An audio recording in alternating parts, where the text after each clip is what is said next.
as a lot of you probably know by now, for the last, I don't know, several weeks, we've used Columbus, Georgia as kind of like a home base. And we've went all around, been up into Atlanta and all around Columbus. Well, we're very shortly going to be moving on towards another home base, up closer towards Atlanta actually. And so before we disembarked from Columbus, we wanted to, there was a couple of things that we had on a checklist that we kind of wanted to see while we were here, and we're going to knock out a couple of them today.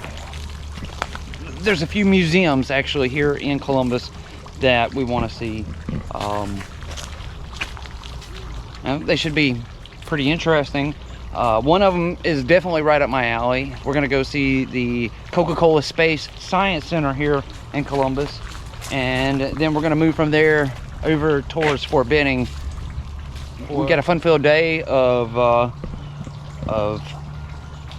museuming, is that a word? Of checking out the museums in the area. So as soon as we get back from the intro, we're going to get right into it.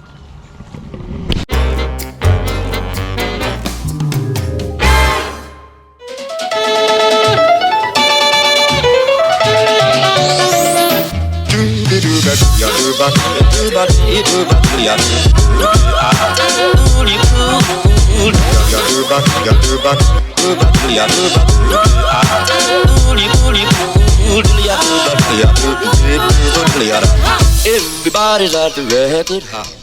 Actually, in our hotel, they have a diorama here of one of the museums that we are going to see today. This is the National Infantry Museum associated with Fort Benning.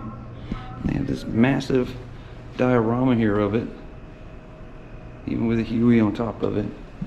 But later on today, we're going to go see that. Like I said in the intro, we're shortly going to be moving on from Columbus. But before we completely left Columbus, not to say we won't ever come back, because we will. Today, Parker is here with me, and in particular, there was a few museums that he wanted to check out, so that's what we're doing today. First off today, we're going to be checking out the Port Columbus National Civil War Naval Museum. Now, I've actually already been here before. You can see I'll have a link pop up at the end of the video. You can come back and check out this whole museum. It's because I have been here before, and because I'm trying to squeeze a lot into this one video today. I'm gonna keep this museum very short before we move on. So here lies the remains of the Confederate ship, the CSS Jackson. And then they have this metal frame up here above it that would mimic the size and shape of what the Jackson would look like.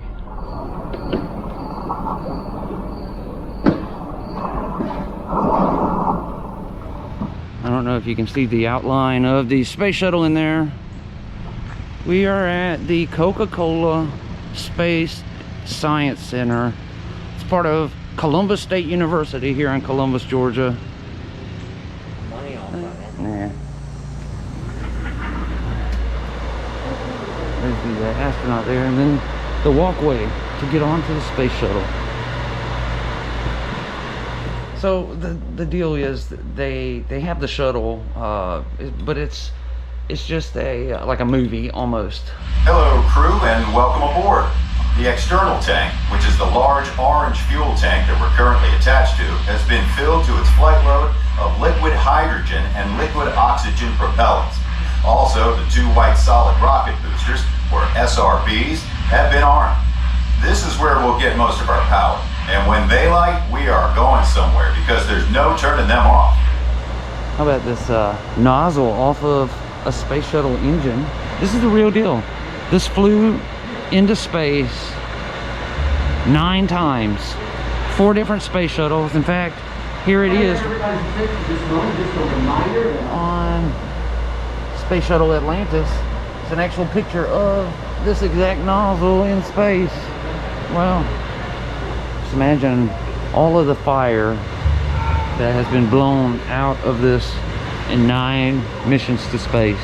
You can even see it has all this plumbing stuff on the outside, and it's because they ran liquid nitrogen through to keep it cold so it wouldn't melt under the extreme heat. Man, she's beautiful.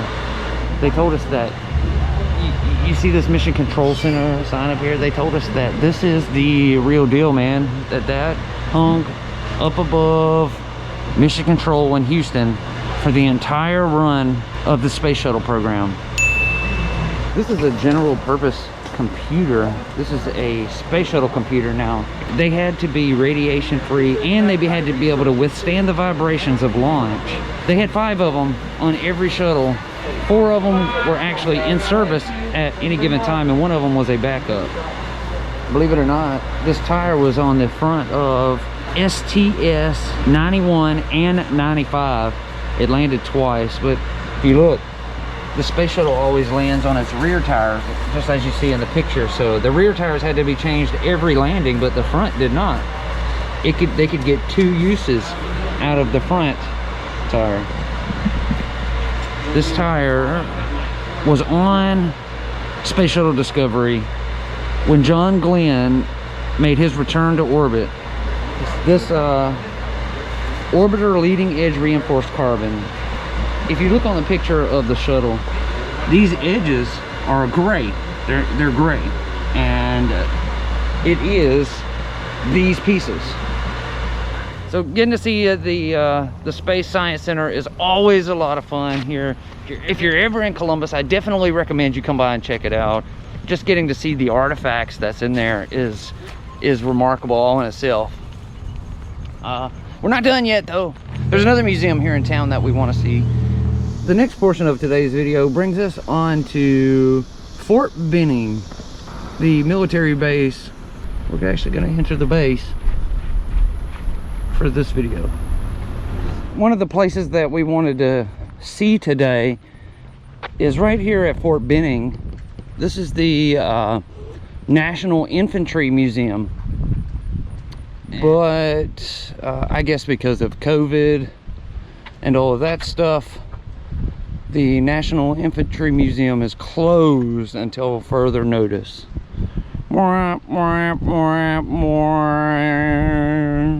in the video at my hotel, we looked at a diorama of this exact building, and out behind it, it shows that there are tanks and troop carriers and all that kind of stuff.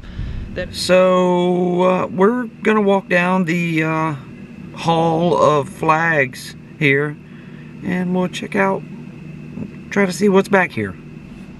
Over here they have some old military vehicles, 1941 and M2. That looks like a World War II tank as well.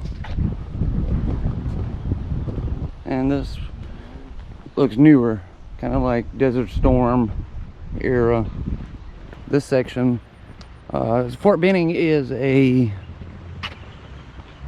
serves multiple purposes. They have basic training. They have, it's also home of the Army Rangers, so they have Army Ranger training here. And all of this particular grandstand is for graduation of basic training. I don't know how far back we can get before you have to be military personnel, but these look like memorials to the different brigades or the different groups who train and work here on Fort Benning. Are you supposed to get off the path on a military base? Is that even a good thing or not? It's certainly what we did. Look at these guys. Here, an M3 Bradley. That looks like a mean machine there. Big nasty. An M1 Abrams battle tank. This is a Sherman M4.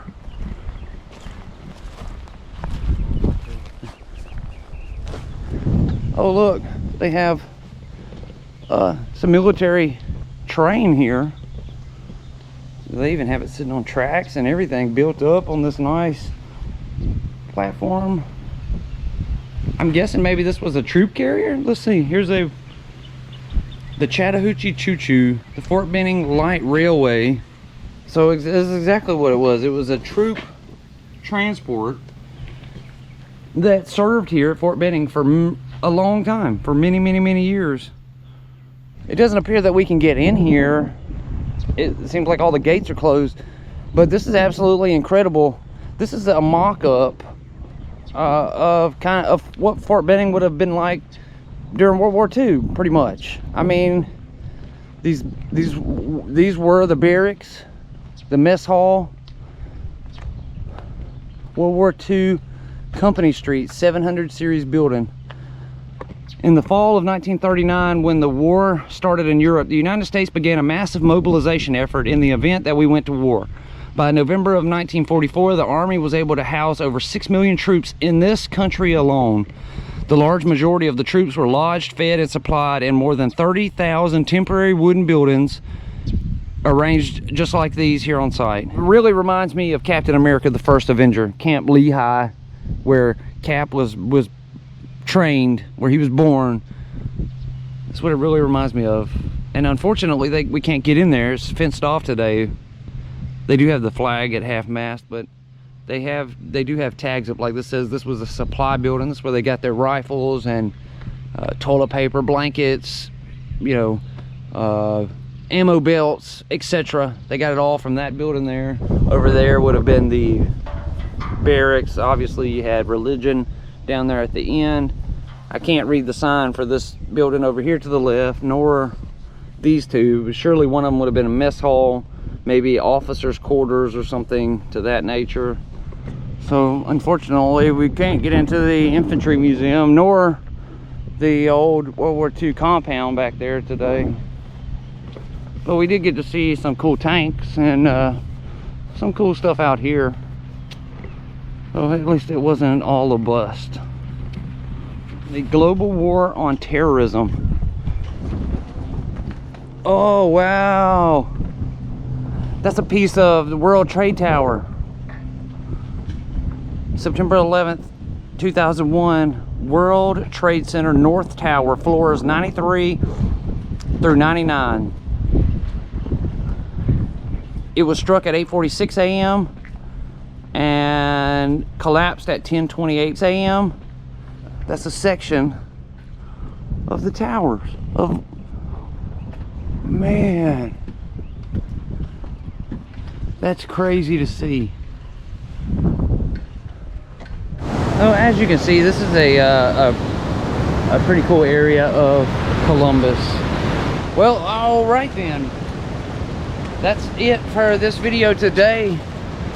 As I said at the beginning, we are preparing to wrap up our time in Columbus and move on to somewhere else here in Georgia. So it was a lot of fun. Today was a lot of fun. So I want to thank you all so much for watching. I really appreciate it. If you're new here, go down and click that subscribe button. Take it a step further, hit that notification bell icon. That way you get notified every time I upload a video. If you want to help support the channel, you can check out the links down in the description box below. It's always a big help. Just thank you all. I really appreciate it.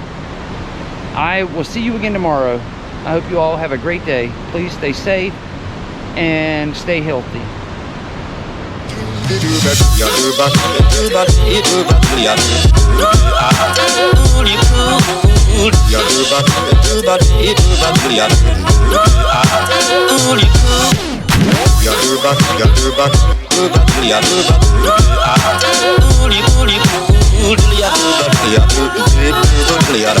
Everybody's at the record house, rocking at the record house.